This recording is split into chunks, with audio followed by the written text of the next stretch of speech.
Hello, everyone, and welcome back to the Mouse Club podcast. My name is Marissa, and I'm the host of this podcast. Welcome. Thank you so much for joining me. I am so excited about today's episode because I am talking with my stepmom, Zsa Zsa, and we're talking about the horrible reputation that Disney princesses have nowadays of being damsels in distress and submissive, and that they are not feminist icons. And we cover so many good topics, guys. We cover feminism and how feminism truly should be about, choosing your own path. And you don't have to be a working woman, but you also don't have to be a stay-at-home mom. There's so many different options, and we talk individually about each Disney princess and about what they bring to the table and about what they can teach us. And I just think that there are so many things that the Disney princesses can teach us. And I'm really, really, really excited for you guys to hear this episode because we really dive deep into some of these movies and talk about specific quotes from the princesses and specific reasons why we love them. And this episode was inspired by the TikTok song, I'm Mad at Disney, which is basically about the idea that Disney does not prepare us for our future because they make it seem like everything is a happy ending.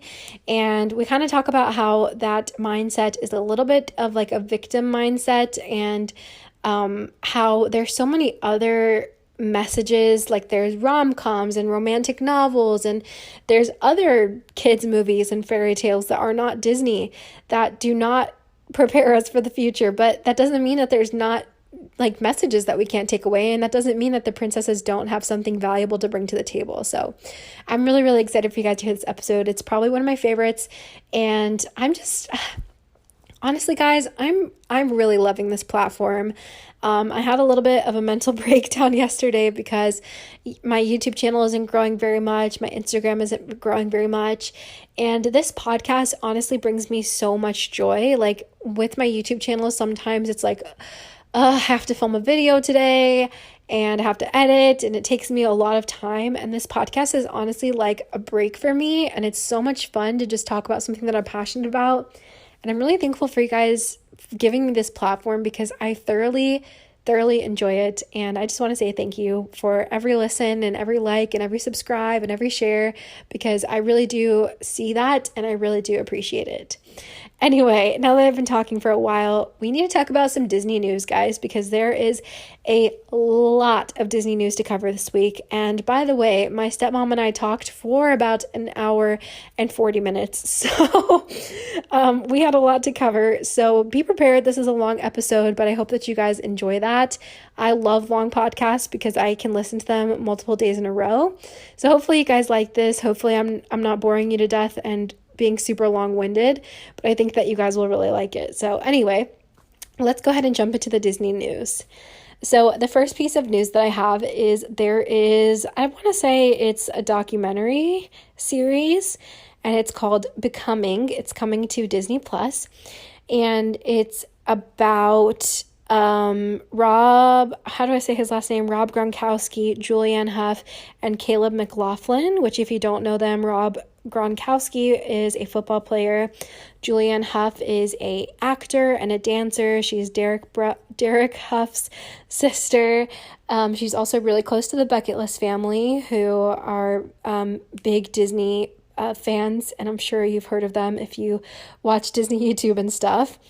And then Caleb McLaughlin was in Stranger Things. He's also an actor. And it's basically about their childhood growing up, and the premise of the show, the tagline is every dream has a journey. I'm really excited to see this. It comes out September 18th on Disney Plus. I think it'll be really, really cool. Next up is the official list for the fall snacks at Walt Disney World has been released, and so I'm pulling it up now so we can talk about all the different treats. There were a couple that I specifically wanted to mention. So it says that these offerings will be available starting September 8th, and they also announced that adults are going to be allowed to wear costumes into the parks for this season, since there is going to be no what's it called? Mickey's Not So Scary Halloween party this year. So if you'd like to find out more information, if you're interested in going in costume, definitely check out their website because there are some restrictions. You do, of course, still have to wear your mask, and you can't wear like face masks or anything scary. So you can check that out on their website. But as far as the snacks go, there's so many. You can see the full list on Disney Parks blog and more detail about them because I'm just going to really quickly go through them. So they're bringing back the Mickey Cinnamon Roll, which is available at the Main Street Bakery, and it's a Mickey Cinnamon Roll with orange and white icing. It looks so delicious.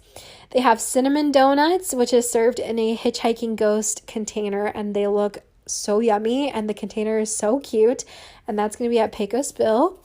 There are Hades nachos. I'm pretty sure these are coming back. They're black bean nacho chips with buffalo chicken. They have sour cream, salsa, lettuce, tomato. They look spicy, but they look like something my husband would definitely enjoy.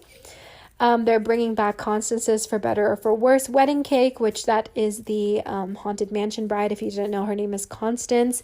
That's going to be available at the Liberty Square Market. And from the description, it says it's citrus cake with raspberry Bavarian cream, whipped cream, flowers, and a chocolate axe. Yummy. Okay, next is the pumpkin spiced waffle sundae, which need I say more? That just sounds delicious. That's available at Sleepy Hollow. This next one was the reason I wanted to read this list because this just sounds so weird to me. It's called the Poor Unfortunate Souls Float. And it's literally a cream cheese soft serve with black raspberry syrup and Coke. I am not sure about this. I'm definitely curious to hear people who try it, their thoughts on it, because that just sounds so weird to me. But hey, I guess we'll find out. They're also bringing back the pumpkin spice milkshake. I tried the Christmas cookie milkshake a couple years ago from Auntie Gravity's as well. And to be honest, it was way too sweet for me, but it was aesthetically pleasing and it looked nice in pictures. The pumpkin spice soft serve sundae is also coming to Auntie Gravity's and it looks really good. Just a couple more. So we have the Mickey Monster Mash Burger, which is a burger that has Munster cheese, potato barrels, bacon, and sriracha aioli. That looks so good. And the Mickey burger the bun, I should say, has a little Mickey printed on it. There's the Headless Horseman Rides again, which is strawberry Dole Whip with Fanta. I say Fanta, but a lot of people say Fanta. Strawberry Fanta and a Headless Horseman straw, and it looks super yummy. I mean, strawberry Dole Whip with strawberry Fanta sounds just delicious. Not So Poison Apple Cupcake, which is going to be a spiced apple cupcake with pecan crunch buttercream. I also say pecan. I know a lot of people say pecan. And it's themed after the poison apple. It looks very pretty and looks very nice for pictures. There's going to be orange and black sugar churros, which are available at the churro carts and also at Pecos Bill. Those look delicious. And then they have a bunch of different, what's the word I'm looking for? Like popcorn buckets and sippers and things of that nature. So they have Oogie Boogie glow cubes that go in drinks, a Jack Skellington sipper, an Oogie Boogie popcorn bucket, a Mickey popcorn bucket, a Halloween popcorn bucket. So it basically says like Happy Halloween, has like characters all around it. And then they have the Hitchhiking Ghost popcorn bucket, a Hitchhiking Ghost sipper, the Madame Leota sipper, which looks really cool. And then they have a bunch of other treats for other parks, like the Halloween cupcake at Epcot. There's so many. I can't go through them all. Let's see. I'll pick a couple of favorites. The Scar cupcake from Animal Kingdom looks good. The Spooky Apple Punch looks really good. There's so many. You can see the full list again from DisneyParksblog.com. There is at Hollywood Studios, there is a poison candied apple that looks absolutely divine. It's from the Trolley Car Cafe. That's going to have apple and caramel mousse with red glaze and a crunchy candy base. It looks so delicious. And a pumpkin cheesecake cannoli and a pumpkin tiramisu. Oh my gosh, is anybody else feeling hungry? Because I definitely am. And then next up on the list, we have Raya and the Last Dragon was officially announced to be voiced by Kelly Marie Tran as Raya, which, if you don't know, she is from Star Wars. I'm really excited about this. I'm really excited that they are including some diversity in their casting.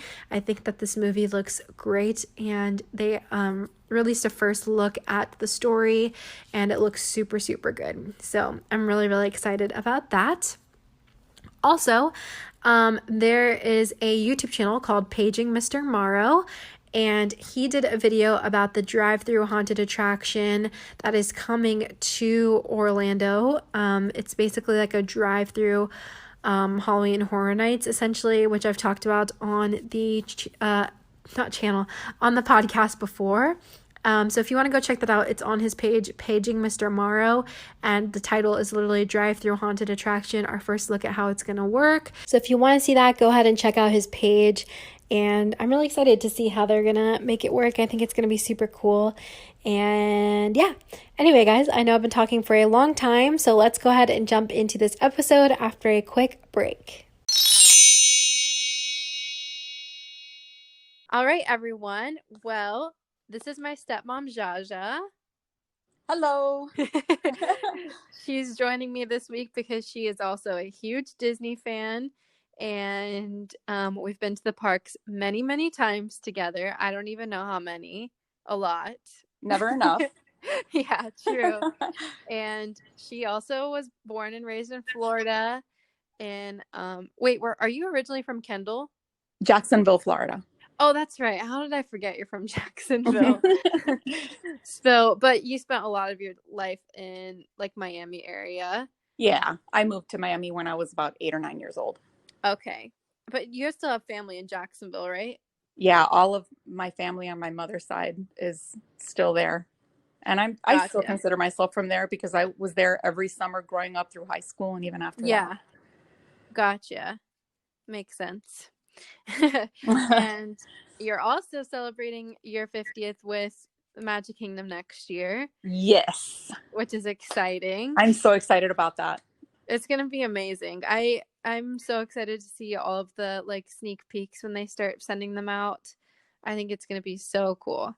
I can't wait. I'm super excited. I know that Disney's Magic Kingdom's birthday is in October and I'm 2 months older, but for me, it's like an all year. I'll be celebrating the whole year. Yeah, for sure. And I think they'll have the celebrations going like probably starting in January, right? I hope so. Yeah, hopefully it'll be out for a while. Yeah. So, well, the reason why I brought my stepmom on was because we are going to talk about the Disney princesses, and we're going to talk about the bad reputation they have with a lot of people. A lot of people are like, no, I don't want my child looking up to the princesses because they're like submissive and they're not headstrong. And the reason that I like wanted to do this episode is because there's a new song on TikTok trending, and it's called I'm Mad at Disney. And I'm not gonna lie, it's a bop. Like, I really like the melody, and like she has a really nice voice and stuff, but the lyrics, I'm just like, it bothers me because it's like the song is like, I'm mad at Disney, they had me wishing on a shooting star and it was all a lie and blah blah blah blah. I know, right? The poor person that thinks that person. I haven't seen that. I love TikTok. I have to admit it. I'm one of those moms of TikToks. Yeah. In my 40s, and I love scrolling through there, but that's so fun because TikTok is for everybody. Yeah, but that one's wrong. I know, and it's so popular right now, and I like the song. Like, it sounds really nice, but I just feel like nothing against the girl who published it, but I feel like this is a common thing, and I feel like it's honestly, I'd love to hear your opinion about it, but I think that it's kind of like treating yourself like a victim, I guess is the best way I can say it. Yeah. Because it's like there's so many other things besides just Disney that change our expectations as an adult, like romantic comedies and romantic novels, and like it's not just Disney, you know what I mean? And there's so much more to the princesses and all of the movies than just that one interpretation of the damsel in distress. Right. so much. So I'm full of opinions about this. If you want to move on with my opinions, because I said it's a wrong opinion, but it's not necessarily a wrong opinion. It's just not the right opinion for me. And the opinions that I have, maybe they'll change somebody's mind, maybe they won't. But Yeah. I hope it'll give people something to consider, because it's just one more thing in the world that we can enjoy. Right. Right. Exactly. And Disney isn't even like responsible for fairy tales. Like fairy tales started in like what, the 1700s. Before that, like there's Wait been for fairy that. tales forever. Yeah. For as long as we've existed, we've been making up stories about everything. Right. Everything. And so that's one of the things that I considered when thinking about this podcast, is that really each and every princess's story and all of their movies really are a really nice little piece of history. Yeah. And so, Cinderella's my favorite, and she's the most a damsel in distress. She's just this sweet, innocent, a submissive, girl cleaning the house, and she needs this guy to rescue her. But that's what was romantic at the time. Mm-hmm. Strong women have always existed. We've Yeah. had women that were willing to fight for anything and everything. Rosie the Right. Riveter, the women that fought for our right to vote. And Right. it doesn't mean that Cinderella wasn't strong.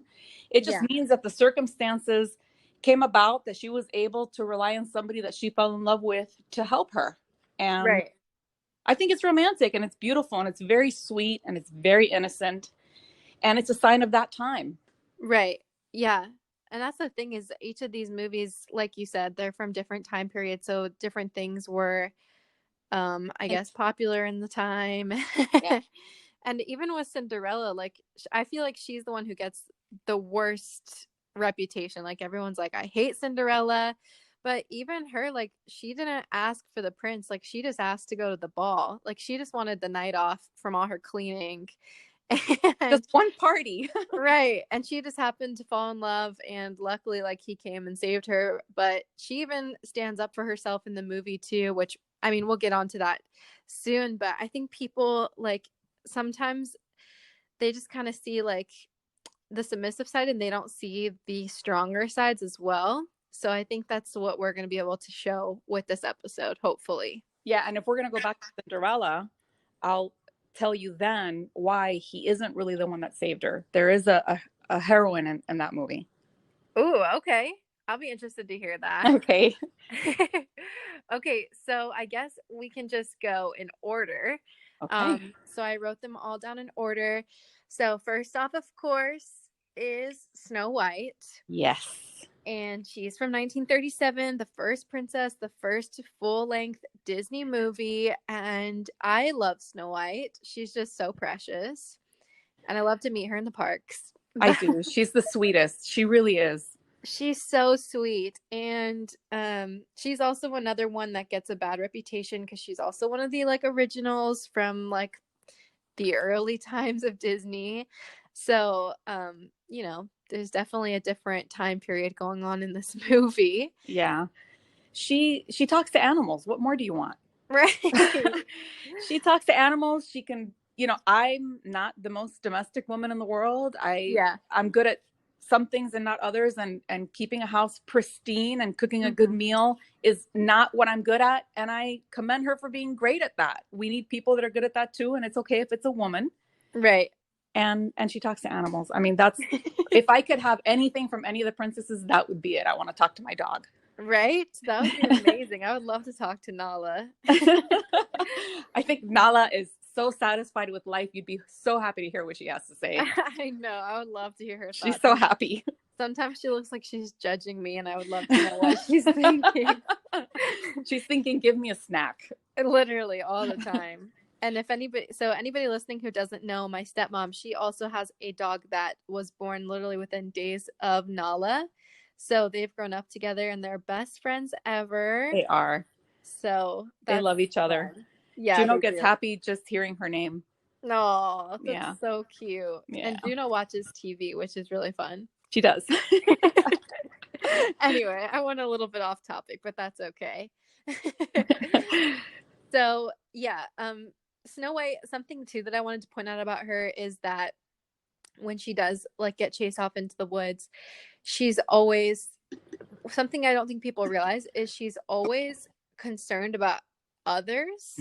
Like even though she Yes. was literally just about to get killed by the huntsman, like even when she's laying in the meadow like crying and all the animals come and surround her, she says, "I'm so sorry for the fuss I've made." Yeah. I was like, girl, you almost just killed. Yeah, she's so humble and so sweet and wants to take care of everybody around her.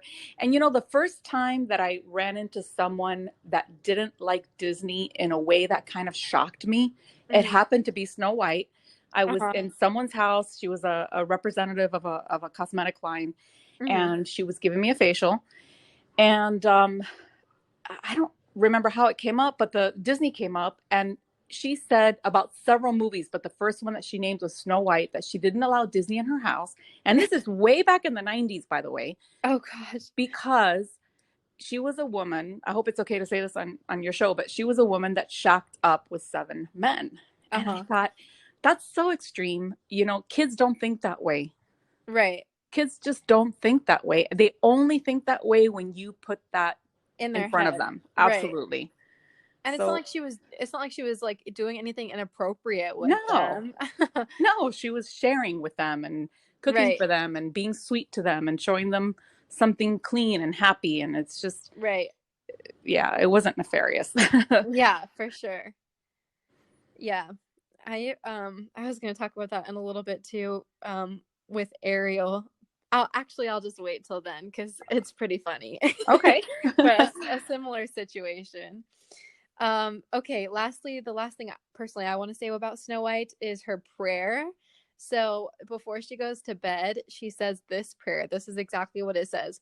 "Bless the 7 little men who have been so kind to me, and may all my dreams come true." Aww. I just think that's so cute. Like she's literally being chased down in the middle of the woods. Yeah. And the first thing that she prays for is somebody else. It's them. Yeah. It's very sweet and something so simple but so meaningful. Right. And she also doesn't pray out of spite, like, "And please curse the old witch who's coming to get me." Like, I just think that she's so optimistic, and that's something that I admire about her. And her voice. Yes, it's so cute. Her voice is so sweet. Yes, it is. For sure. Any closing thoughts about Snow White? That was it. That was my closing thought, that I didn't want to go without mentioning her voice. I don't remember for sure who her voice was. I believe it was a girl named Adriana. Yeah, Casolati. Yeah, something like Italian, I think. Yeah, and I mean, gosh, can you imagine just being able to sing like that? It's just so beautiful. Oh yeah, it's so sweet. All right, well, next on our list is Cinderella. So we've kind of already talked a little about her. So I'd love to hear your thoughts on that one. So I talked about the real heroine in the movie. So yes, she does go to this ball and she does fall in love with the prince. But we've all met that wonderful guy that's so handsome and so sweet, and we just don't like him. So she just, she happened to fall in love with him. That's part of the story. But why is she even there? Because she had a fairy godmother. She had this beautiful lady figure who came to her and said, "Let me help you." And she accepted that help. And I think she's the real heroine of the show. That's true. She would have never been able to get there without her. Very true. She made it all happen. Yeah. She was kind of like the mom that she didn't really have because her stepmom was mean. Yeah. Stepmoms get a lot of hate. But because of this movie, probably. And probably some pretty mean ones out there. But yeah. But in this case, she stepped in and she did what the mom would do. She consoled her. She told her, you can do this. You're beautiful. I'm going to help you. And Cinderella accepted the help, which some people have a hard time doing. And I'm, good for her that she could. Yeah, for sure.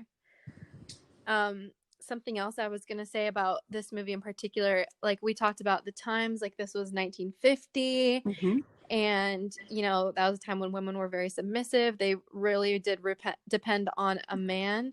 But something that I like about Cinderella is she does use her voice throughout the movie. Like, one example that I think of is when they get the invitation for the ball and the stepsisters start making fun of her and are like, oh, you're going to go to the ball? Like, hold my broom, prince, or whatever they say.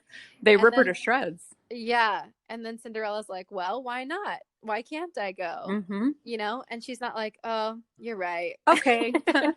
Right. Like she stands up for herself. And then even with Lucifer, too, like she's always reprimanding Lucifer. It's just so funny. Yeah, she does. I hadn't even thought of that. I mean, she's living in a house with, basically 3 bullies.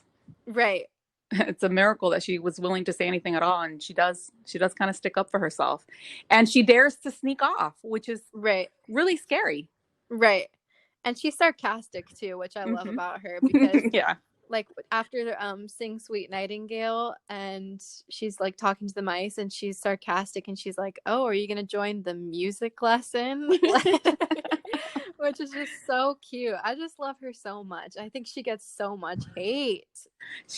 And I guess because I'm older than you, and like my generation loved her. Yeah. She's one of my closest friends. Cinderella's her favorite, and I guess we just don't see her that way. But I have seen other people say that about her, and it's sad because, and I'll throw this in here now. It was one of the reasons that I was thinking about why I like the princesses so much, and I don't like, what's the word? Like, oh my gosh, labels. Sorry.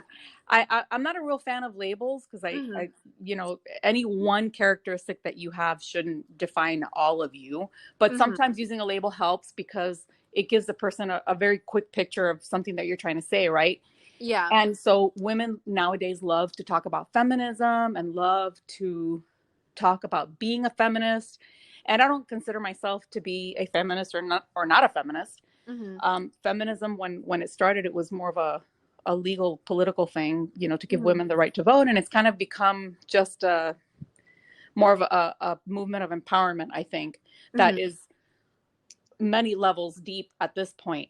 But it includes women being who they want to be. And I know women who stay at home and take care of their kids and let their husband take the lead, and they each have their roles and they're both very comfortable with that. And I think that that's a good thing. And if you're a real feminist, then you'll respect the woman that wants to live that life as long as it was her choice and she's happy with it.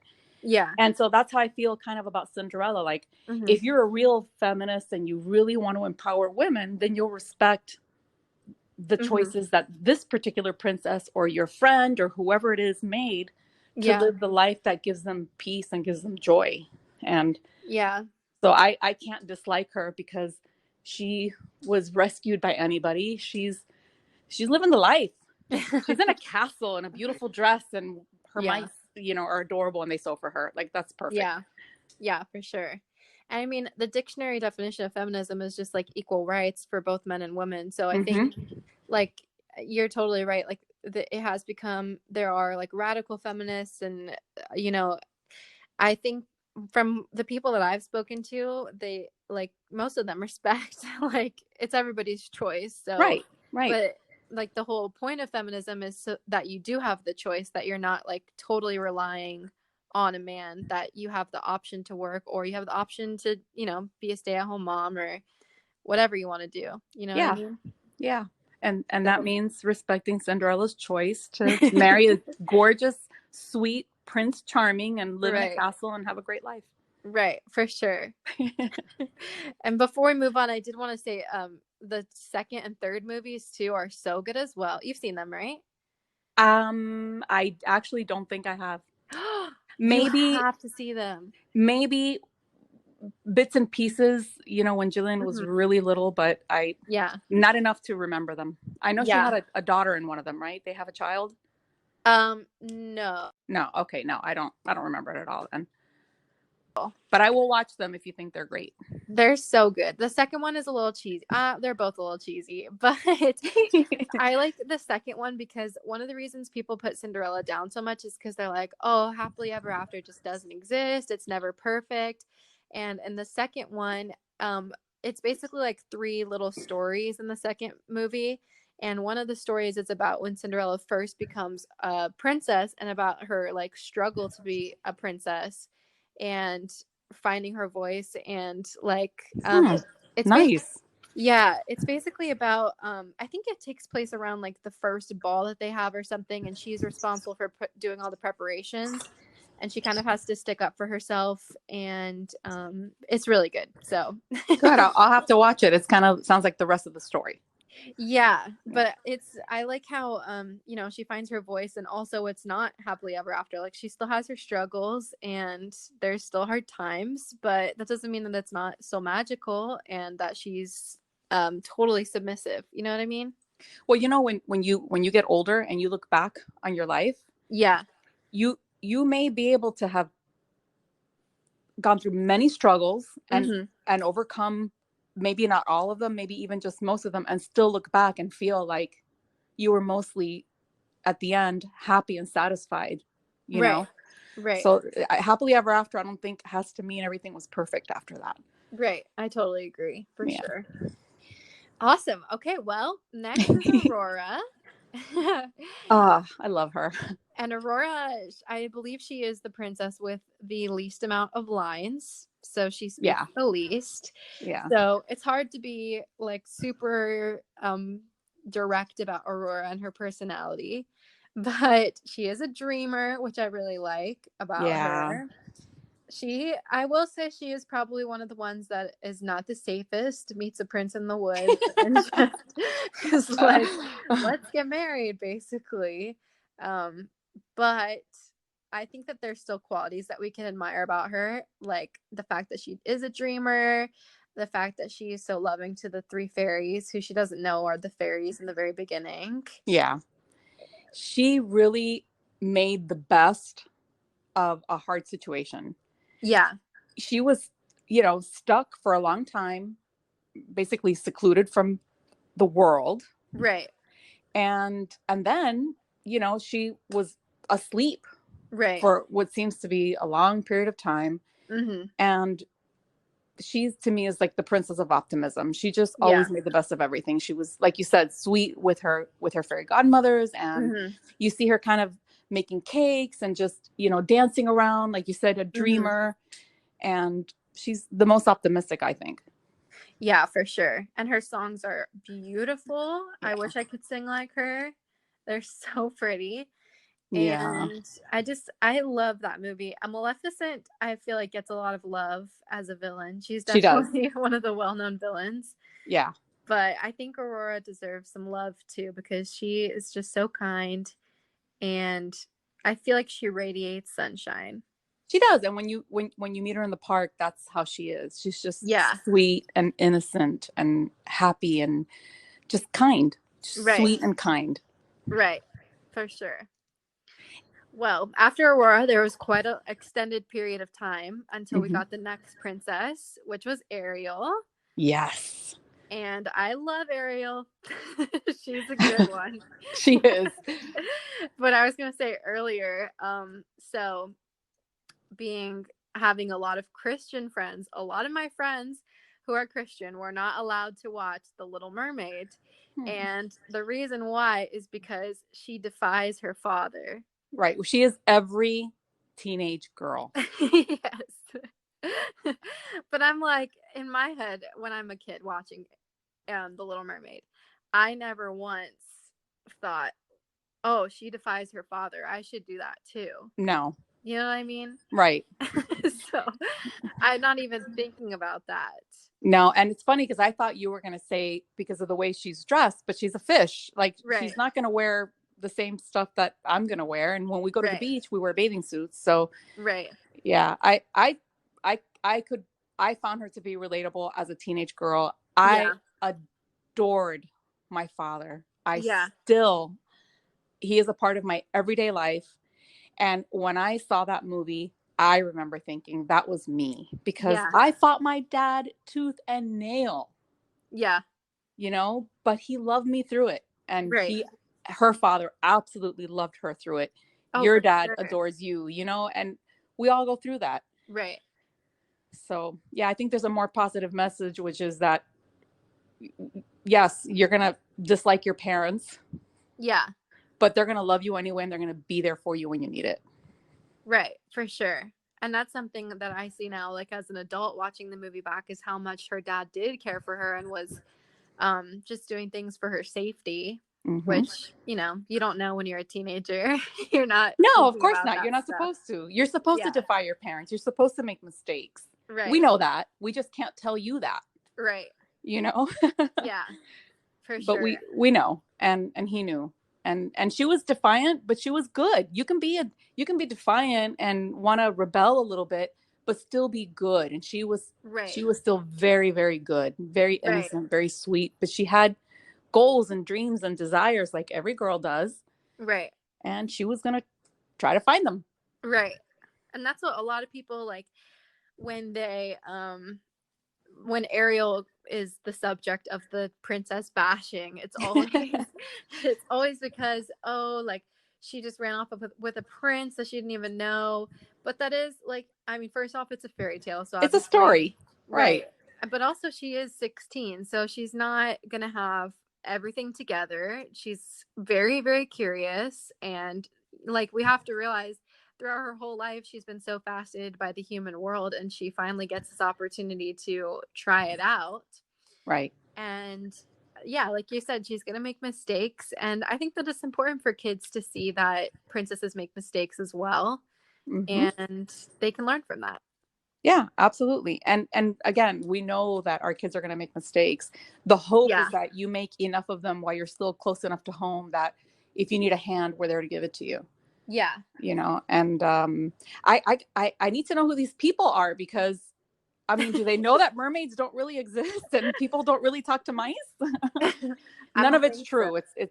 It's all just for fun. Right. Yeah. And there's lessons you can learn from the stories as well. Mm-hmm.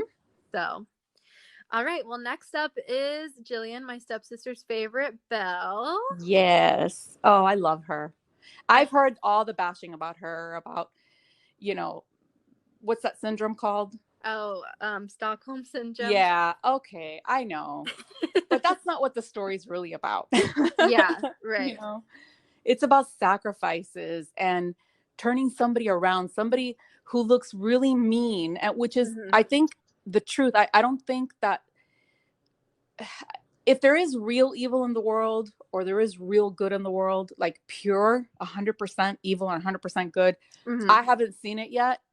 I think most people are most of one of those things and some Mm-hmm. of the other. Mm-hmm. And most people that we might consider evil are usually victims of Mm-hmm. something themselves. And that's what this is. This poor beast, he's so adorable and he's so He mean and is. grumpy, but he's a victim too. He was a Mm-hmm. victim of his vanity, he's a victim of a curse. He's angry because he's so hurt and he's so Mm-hmm. sad. And what does she do? She gives him a chance. She treats him with Mm-hmm. kindness. She turns him around. And that for me is more important than the Stockholm syndrome silliness. Right. And like you said, sacrifice. I mean, she made the ultimate sacrifice to save her For dad her by dad. giving her whole life away. Mm-hmm. And I mean, she's always reading, which is something that I found solace in when I was a kid, because I was always reading. Yep. And that was Us too. weird. Yeah. Yeah. And I mean, she's just so kind. In her Enchanted Christmas movie, Oh, beautiful. I love that movie. I love her dress. Her dress is my favorite. It's so pretty. But she sticks up for herself to the beast and says that she wants to have Christmas and spread some joy throughout the castle. And I think she does that in the original movie as well. Like she definitely sticks up for herself. She's fierce. Like when she runs away and gets chased by wolves and he gets scratched, and he's like, well, you shouldn't have run away, and she's like, well, you should learn to control your temper. Yep. She's brave. She's outspoken. Yeah, she fires back. So I'm a big Belle fan. She's wise beyond her years, and I will never forget the moment when she walks into that library for the first time. Oh, makes me cry every time. Every single time. Every single time. And I grew up in a house where everybody read all the time. There were books in every room, books in the car. You know, if we were sitting at the table and there wasn't a book within reach, we were reading the cereal box. I'm serious. So to see that was kind of cool, to see this big library that I just, I would love to own. You know, we have a little library at home. Mm-hmm. It's not the same as hers, but after that, I always knew I wanted to have a little library in my house because it's just so nice and such a beautiful scene. Yeah, it really is. That library is a dream. Yeah. I love that movie. I do too. It's so good. I like the live action as well. Yeah. Oh, the dress in the live action. Yeah. It's Cinderella's dress. Oh, yeah. I know we already talked about her, but her dress, the way that they made that dress move in the live action is so beautiful. Totally agree. And Lily James is just amazing. So. Yeah. Well, next up on the list is Jasmine. So I love her. Jasmine, I've got a lot to say about Jasmine because Jasmine is a true queen. I want to hear this. Well, Jasmine, of course, throughout the movie, she's very determined that she should not have to marry a prince to become a queen. Yeah. And, you know, in the end, she does end up falling for Aladdin, and Aladdin gets the permission of the Sultan to marry her, and they still get to rule together. And then this is even further exemplified in the live action because she doesn't even need to marry in order to become her own sultan. Yeah. So definitely changes a little bit, but she's very outspoken, very much wants to get out of the castle and see the world. And Jillian, when we saw Tangled, Jillian said that Tangled was just a remake of Aladdin. Kind of, I guess. It is true. There are a lot of similarities between Tangled and Aladdin, like that she's trapped in the castle and that they have a song about finding each other. Yeah. But Jasmine really does have so much to bring to the table, I feel like, as a role model. Also, she's like Mediterranean, so she brings like a little color. A little color to the dimension, a little culture. Yes. She's gorgeous, she's fearless, she's determined. I love Jasmine. I think she's absolutely beautiful. The Jasmine in the live action, I mean, that girl's forehead was touched by God when she was born because she's so beautiful and she sings so amazing. And she's phenomenal. And I love that again, they brought something. I know that that's something that Disney's still working on and they continue to work on it, but to bring this is the US to bring more and more culture. I think it's great, and they did a great job with her. And I don't usually like when they change the live action too much from the original, but the changes that they made to the live action I thought were perfect. I like the live action a lot. I was just, some of the acting was a little too cheesy to me. But I did love, I loved Will Smith as the genie. I thought he was incredible. He was. And I thought that it was very powerful. I didn't think that they were going to be able to replace Robin Williams well enough for me to like it. And they didn't replace him. Will Smith really made it his own. And I know we're not talking about them right now, but it's worth mentioning that he really did do a great job. I totally agree. The movie itself, you're right. There were some cheesy parts. I think it could have been a little bit better, but the changes that were made, I really liked, and I loved her. Yeah, she was great. Yeah, and I totally agree about the genie. He definitely, I think if he tried to just reenact it, it would not have been good. So no, not at all. So Jasmine, she's great. Love Jasmine. I think she's the first princess of color, it looks like, on the list. So that's pretty important. I also think it's cool that they represent like the Muslim culture in the movie. Like, instead of saying like OMG in the movie, he says like, my Allah. That's what he says.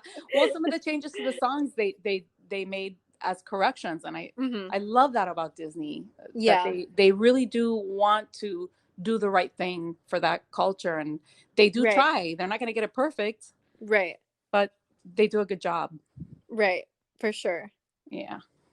Well, next on the list is Pocahontas. Oh, I was just thinking about her, and I thought, I wonder if she's gonna, because she is considered officially, Yeah, right? What she's on the official list. I thought, So if you didn't bring her up, I was going to, because I love her. She's she's amazing. she is. And you mentioned that I should do some episodes about like the historical accuracies of the movies. I think that's a great idea. Thank you. And Pocahontas should definitely be one of them because her movie is pretty opposite of what happened in real life. Yes, yes. And I sometimes, when people bash, that's one Hmm. of the things that they complain about is, oh, well, it's not the real story. Well, it's not Hmm. meant to be the real story. That's what your parents are for. That's what school is for. That's what, Right. you can, go to school and learn. You can pick up a book and read about it. The Right. movie's for entertainment. and Right. and even when you see something in a regular movie, it's usually not, this is a true story, unless it's a documentary. Hmm. And sometimes not even then. It's usually, this is based on a true story, and that's the Right. case here. Right. It's not meant to educate your children. It's for fun. And there is a very nice message in this movie. And Yes. then if you want to tell your kids the truth, you can do it. Hmm. Yeah. Totally agree. Yeah. She's amazing. Well, she values nature in a way Yes. that we live in a very, our society is, consumerism. Hmm. We consume, we buy, we want, Right. and we really don't need all of that. Hmm. People are realizing that. Your Hmm. generation has done a great job, because you guys have so much information at your fingertips, so much more than we ever had. We basically learned whatever our parents told us and whatever they told us at school. But Right. you guys literally have the world at your fingertips. Hmm. And with that, you've received a better education, and you've taught us, the Hmm. generation in front of you, which doesn't usually happen, Hmm. um, a lot of important things. And one of those things is that we really don't need all the crap that we have. Hmm. And she was talking about that when that movie came out. I think it was in the 90s, right? 96, 94. I don't remember the year. Somewhere around there. I think it was 94 if I'm not mistaken. It was definitely the 90s. Yeah. And we weren't talking about the earth like we are now, Hmm. at least not as much. It wasn't as widely discussed, Hmm. but she was talking about it, and she Yeah. was putting that, you know, out for conversation. You don't really need all this. And Right.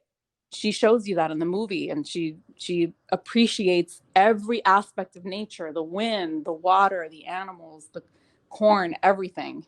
Right. And She values every life. yeah, I love that about her. Yeah. She she is super cool, and I love, the end of the movie when she basically like is about to sacrifice herself for John Smith, and obviously in real life that's not What exactly what happened? Yeah. happened. But I think that there is something to offer in the Disney movie of, that we're all different, and we should love each other regardless of, our skin color or Hmm. who we are. And of course, I'm not saying that they should have just loved the colonialism and Right. any of that, because obviously it's very romanticized and that's not at all what happened. Right. But I think nowadays it does show us some important messages. And also, she's similar to Jasmine, where she doesn't want to just marry, who's set up for her. She Right. wants to kind of find her own path. And something else, too. Have you ever seen the second movie for this? I Again, I don't think I did. Sorry. That's okay. There's okay, this is gonna make you sad, but I'm just gonna say it. So in the second movie, she goes to England, and they basically are like trying to make her more like Like them. yeah, like them. And there's one scene in particular makes me so sad, but she's Oh. at a dinner and they have a bear like come in as their entertainment, you know. Oh, yeah. And I think that that scene is so powerful because it is really intense to watch, especially as a child.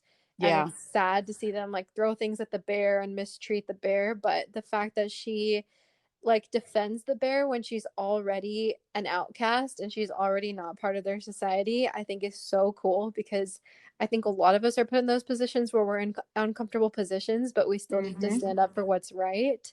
And she does that. So Yeah, I'll have to watch that one too. That reminds me of Hunchback. I yeah. have a hard time watching that kind of thing. Oh, same. I couldn't watch it as a kid. No, I watched it once. I cried. I never watched it again. Yeah. But definitely something that is still relevant. Yeah. I know. Well, that's a whole other topic for another podcast. But Hmm. yeah, there's no need for that kind of entertainment, Right. So I'm glad that in the next movie she's still Yeah. outspoken about respecting. I think it's all about respect for her, Right. respecting nature and respecting the things that are given to us. Right. For sure. Oh, that's so sad. And the second one is a little more historically accurate as well, because she in real life she ends up not staying with John Smith. She got with some other guy. I think Yeah. his name was Rolf or something. Mm-hmm. And that's how it is in the second movie. Oh, okay. Yeah, she's with the new guy, and I mean John Smith shows up, but she's kind of like, we're on different paths now, Does she And survive in that movie, or she's the um main character, right? yeah, Okay. I think she survived. I can't remember the ending like at all, to be honest. Okay. But Then she probably doesn't die, yeah. or you'd remember that. Yeah, for sure. But yes, Pocahontas, she's super cool. And you just brought up a really good idea, actually. Esmeralda, I think we should redo this episode in the future and do all of the non-official princesses. I think that That's would a be great so idea. fun. We could do That's like a Esmeralda, Kita, all the good ones. Wendy is a great one. Yeah, Alice, there's so many. Yeah, there are a ton. We should definitely do that. That would be really fun. Okay, well, next on our list is Mulan. Okay. So I'll let you go first. It's your podcast. No, you go first. You go So first. one of the things that I had on my mind to talk to you about is, when people bash these movies that, and I don't mean to get too deep, but Mm-hmm. these movies really are, each one of them, a work of art Mm-hmm. within a work of art within a work of art. Mm-hmm. And I always felt like Mulan, aside from her character, which is really what we're supposed to be talking about, but the whole movie, the way it was, the visual aspect of the movie, the music, it's such a work of art. Mm-hmm. Every single character, every leaf that you see in a movie, somebody had to create that. Yeah. And, we bash these things so easily, and we don't realize that thousands of hours of work is put into this. You don't have to like it. Mm-hmm. You might not like the story. There's artwork that I don't like, definitely. Mm-hmm. Every piece of artwork isn't for everyone. But this particular kind of artwork is a group effort. Like, a lot of Mm-hmm. people had to get together. And when I think of Mulan, that's always my first thought is, wow, it's not just a powerful story, Mm-hmm. but it is such a work of art, Oh visually yeah. and musically. Like the opening credits with like the water paint. Beautiful. Yeah.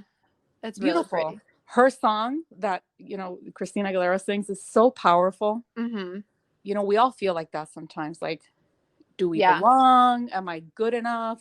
Yeah. Am I making my family proud? Right. All these things. Like, she talks about some very personal things that I think most of us, men and women alike, we think about, Yeah. And anyway, she tackles those things, but Yeah. I don't want to take you too far away from what you were going to say about her. No, but it's so true. The movie is visually amazing, and the casting was amazing. The music is amazing. Yeah. I think Mulan is I mean, she's not really a princess, so I don't even know why they put her in the official list. But I mean, we all know that part of the official list is for marketing and commercialization purposes. Right. So that's probably one of the reasons why. But I still think like even though she's not technically like a Disney princess, I think that she is like very well respected by a lot of people. I don't think that she gets as much hate as the other princesses, I guess I should say, because I feel like what is there to hate? Like, Well, she sacrifices everything. yeah. And she falls more into the more modern woman of, Yeah. I'm going to fight for what I want. If just because I'm a woman doesn't mean I can't do it. Right. So she fits more into what we feel is appropriate for a woman nowadays. Right. So there's less not to like about her. I Right. don't see too many flaws other than any human has flaws. Yeah, for sure. And she's funny. Yeah. She's really funny. Yeah. I think that's something else too is this is probably like the first princess out of all these I can think of where she like shows her masculine side Hmm. and also is always joking and talking in the deep voice and Yeah. like she has Mushu who's always joking, so I think that's a nice touch as well. And she's super cool. I could not say enough about Mulan. Like she gives up everything to save her dad. Yeah. And even when she's caught and she could literally have been killed for doing that, she still goes after the army. I don't even know the technical term, the military, to tell them that the villain is where they're heading for, even though she knows she could be killed for doing that. And I think she's just amazing. Yeah. And she makes it in a man's world, Yeah. Mm-hmm. which I'm very fortunate that I didn't experience a lot of that Mm-hmm. in my last, role in the corporate world. Mm-hmm. But in my house, I sure did. In my house, it was definitely a girl was Mm-hmm. not the same as a boy, and a Mm-hmm. girl could not do the same things that a boy could do. And I had a lot of arguments with my dad from the time I was very little. I wanted to learn to play the drums. He said, no, that was for boys. So we fought Oh. about that. I wanted to take karate. No, fighting is for boys. And I thought to myself, my gosh, wouldn't it be great if I could defend myself? Yeah. Like my defense was, don't let anybody buy you a drink when you grow up, Yeah.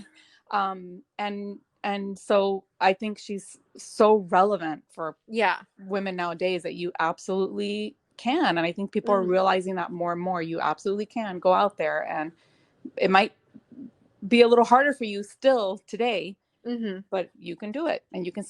succeed. Yeah. And you bring up a good point too about like self-defense, because when she does first get to the training camp, she's super weak. She Mm-hmm. can't keep up with the exercises, but she's so hardworking and strong. And by the end, she's beating all the guys. She's doing it. Yep. And yeah, she's the first to climb that pole and get the arrow down. Yep. So yeah, that's a super good point. Okay, next, a girl with a lot of topic lately, Tiana. Oh, I love Tiana. I have an emotional attachment to her because of you and Jillian. Really? Why? Well, she was a big part of that girls trip that we did. Oh, yes. Yeah. Tell them about it. So we did a really amazing, fantastic girls trip, and we did a little bit of Disney bounding. And one of the Disney bounding things that we did was Tiana and Charlotte, and you were Charlotte Yeah. because you're bubbly and blonde and funny and cute. I But was more blonde at the time. you were a lot more blonde at the time, but still a good, it was her best friend, but in your case, a good loving sister, a good strong Mm-hmm. sister.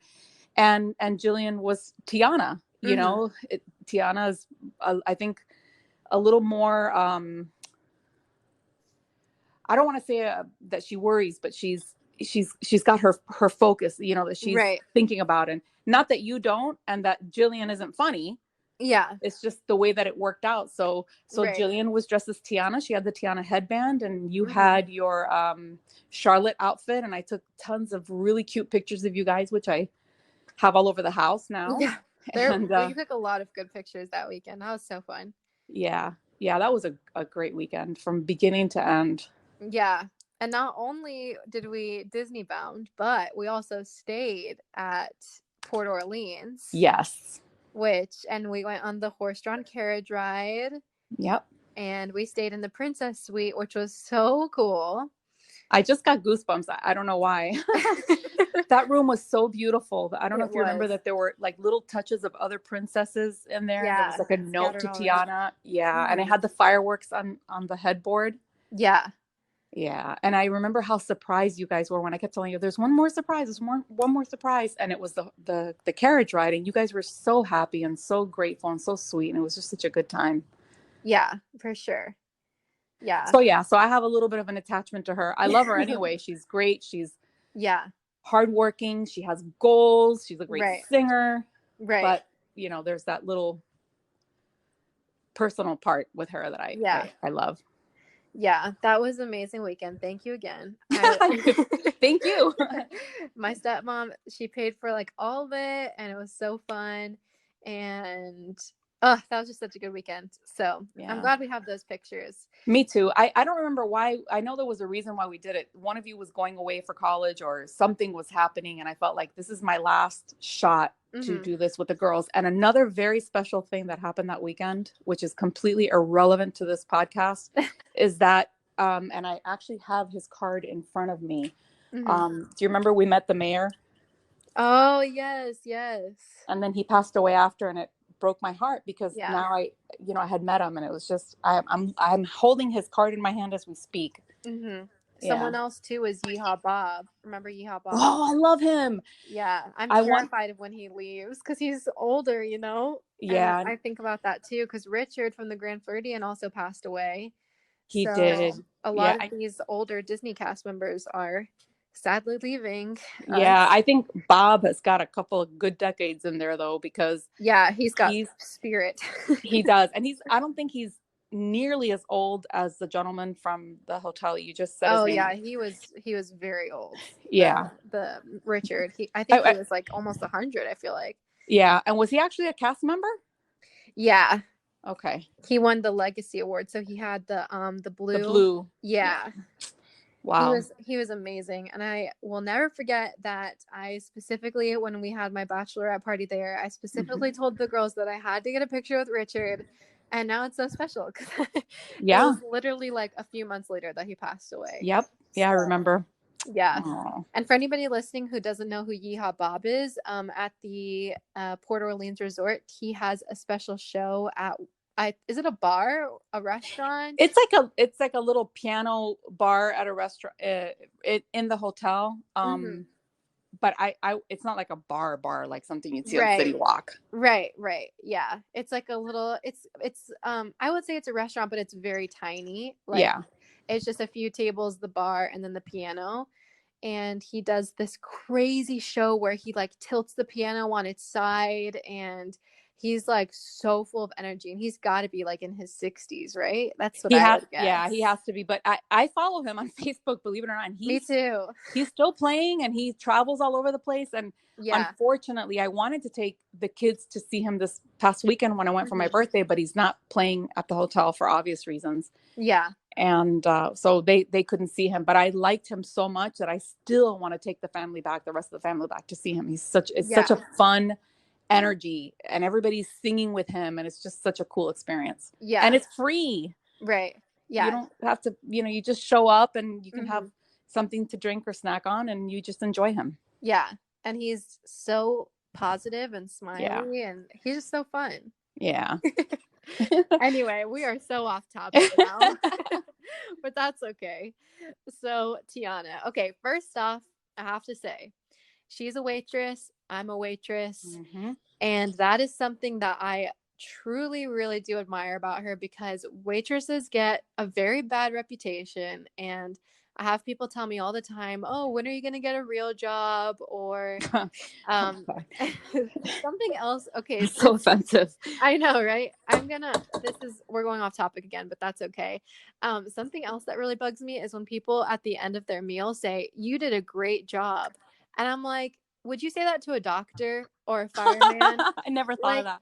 It's just so it just makes me feel like you think that I'm so beneath you. You know what I mean? When people say that to me, because it's like, you did a great job. Really? It is my job. Of course I did a great job. And I know that there's some bad servers, Yeah. But that drives me crazy when people say that. I'm glad you said that. I have been that person. I have, and it never occurred to me But you're right. I would never say that to my doctor. I would never say that to, to my lawyer. I would never tell well, that's not true. I have told one or two of my professors, wow, you really did a great job, with like a talk or something. Yeah. Yeah. But I think there is like a nice way to say it, because I do appreciate when people say, oh, that was such great service. Like, we really appreciate you. But when people, I feel like it's mostly men too. It bothers me. It sounds condescending now that you explained it to me. Like, what like job, now that you say it, that I can see, like, it's such a vague thing to say. Right. Like, you did a great job. Yeah. Let me tap you on your head. Yeah, exactly. When I could have said, wow, you were so friendly. Thank you for bringing everything out so quickly. And really the best way to show somebody that they did a great job is to tip them and to pay them properly. Right. Yeah. So some people do that. They do the verbal tip, which, I can't pay my bills. It doesn't pay the rent. Right.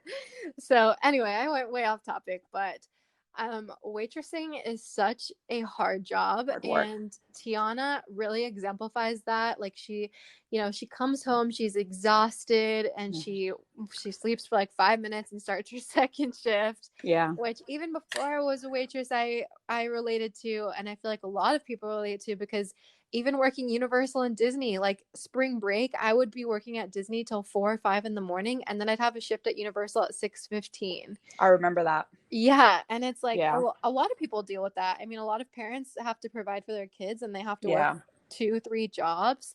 Yeah. And I think that Tiana is just amazing, and like, waitressing, it is hard work. It's physically exhausting, and it's emotionally exhausting. And like, even in the movie, we see that she like sacrifices personal time because all she wants is this restaurant.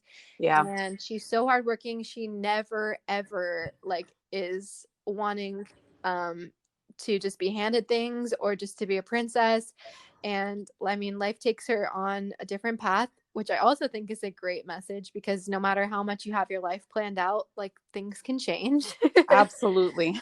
And even at the end of the movie, like, she is a princess, but she still goes for her restaurant, and her and Naveen show up with hammers, and they're working hard, and she still becomes the owner of this restaurant and is serving people.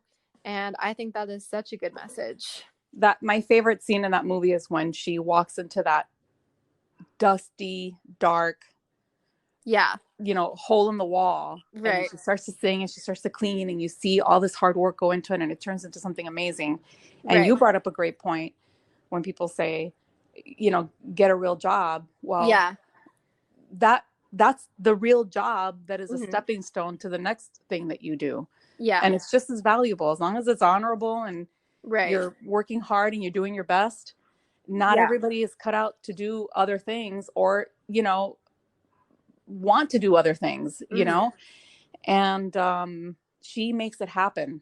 Yeah. She makes it happen. And and it's another example of them, again, bringing color and culture and something different to Disney. And that's another thing that I think people really appreciate about her. Oh yeah, for sure. I know you talked about in your last interview, the change of Splash Mountain. And I love that movie, The Splash Mountain. It's a movie that I like, it's something that I shared with my dad. So again, for me, it's just a movie, but it's a sentimental movie to me. Yeah. And I love the change that they're making. Yeah. I think it's going to be beautiful. Yeah, and I totally agree. Yeah, it's the right time, and she's the right princess for that. Right. Yeah. And I mean, I've never seen Song of the South, so I don't know anything about it. But I mean, I think that that's totally fair. That, I mean, everybody loves Splash Mountain. I mean, not everybody, I shouldn't say that. But I think we can still appreciate the classic ride, but also still look forward to the future and the change that's going to be made. And I'm so cool. Petrified of Splash Mountain. You could not pay me to get on it, but I loved that it was there. Yeah. But I love that this is going to be there. Yeah, for sure. And something that I talked about with Melody in that episode was the fact, like, something that I never thought about my whole life was how many princesses I have to look up to. And I remember telling my mom when I was like 16, like, oh, I my favorite princess now is Aurora because she's also 16 and she looks like me. Right. And that's not something that a lot of Black girls or tan girls or, I mean, Hispanic, like we don't even have a princess yet. No. It's not something that a lot of girls have. So I think that Tiana is just super special. She is very special. She's another sign of the times. Yeah. She's another step that Disney's taking to be inclusive and to make things right. And I think they're trying really hard. And some people are fighting them. But, you know, the thing is that the generation that didn't believe in that kind of change and the people that generation has given birth to, they're so outnumbered now. Mm-hmm. It's just it's going to happen. Embrace it, enjoy it. It's going to happen. And I'm glad that Disney's a part of that change. Yeah, for sure. Oh, I'm so excited to see it. I think it's going to be so pretty. It is. They do everything with such detail and so much love, you know. It's going to be beautiful. I don't have any doubt. And they've been talking about turning Pecosville or somewhere around there into Tiana's place, her restaurant. And they've been talking about having a meet and greet location in the bayou with like fireflies and stuff. Oh my gosh. Yeah, I think that's going to be amazing. So that whole area I think is going to look really nice. Did you, when you went to Disneyland, and you rode Pirates, did you see the restaurant there that's kind of, it looks a little bit like the restaurant in Mexico and Epcot? Yeah. It's a bayou. It's beautiful. Yeah. I imagine it'll look like that. Yeah. Yeah.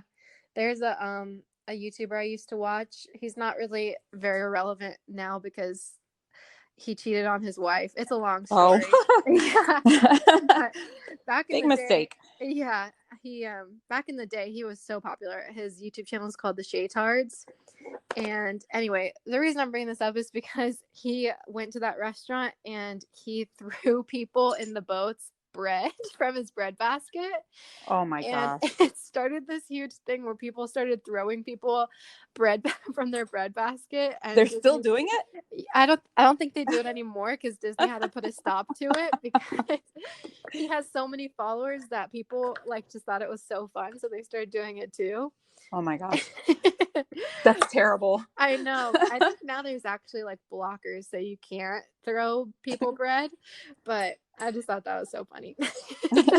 He started a movement with that restaurant. Oh my gosh. Okay, so next up, you know her, you love her, is Rapunzel. Oh yes. Rapunzel is probably my favorite princess still. I mean, I have 3, Rapunzel, Cinderella, and Anna. They're all for different reasons. Yeah.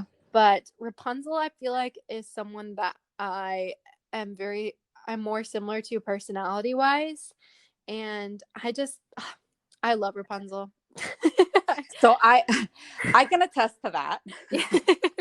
I can say that you can be as funny and silly and, you know, happy-go-lucky as Rapunzel.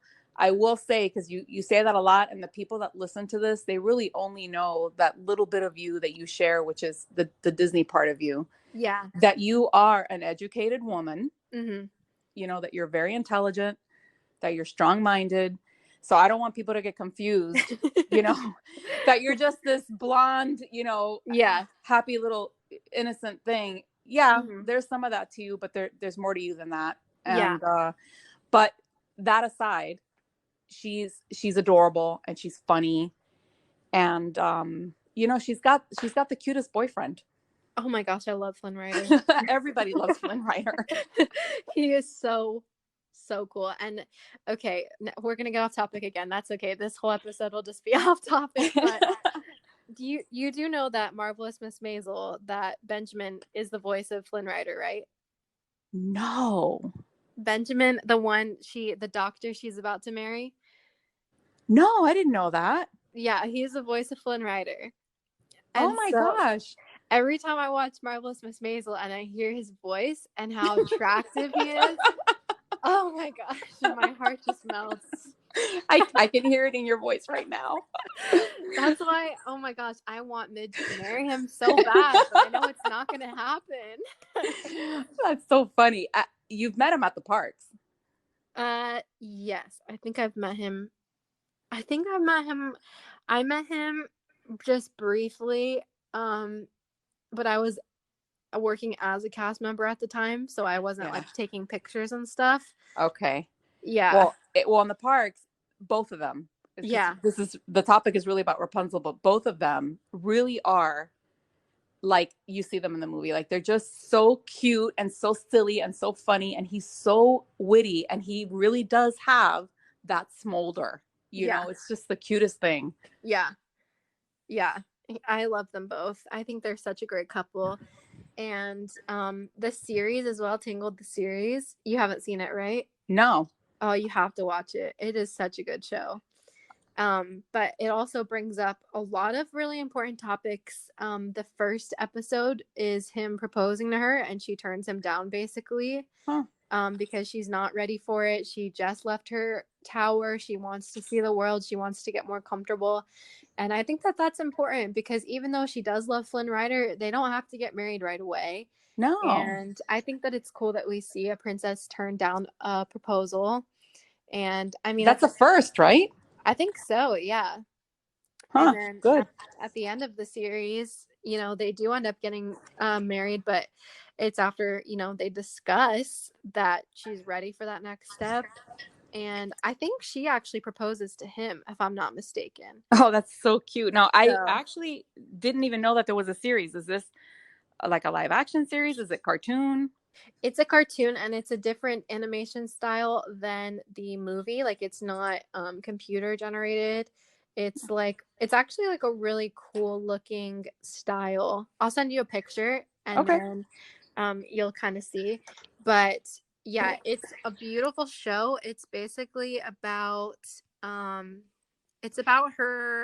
She basically what's the best way to describe it? She gets her hair back, essentially, her blonde hair, and she basically goes on this huge quest to discover why she got her hair back, and there's these huge like rocks that gave her hair back. Hmm. And it's just so good. And I think I just love her because they show, I'm going to send you a picture right now so you can see it. Okay. But she it's just funny because they really do show like her annoying side as well. Like that like annoyingly always optimistic side, but they also show like her really hurt side, and that she's also like when she feels betrayed, like she gets very sad. Yeah. And they show so many different aspects of her, which I really like, and it's just a continuation of the story, which is really fun. So So they do show a little bit more of just the. That's what I was talking about earlier. That it's not just always happy, silliness, and right.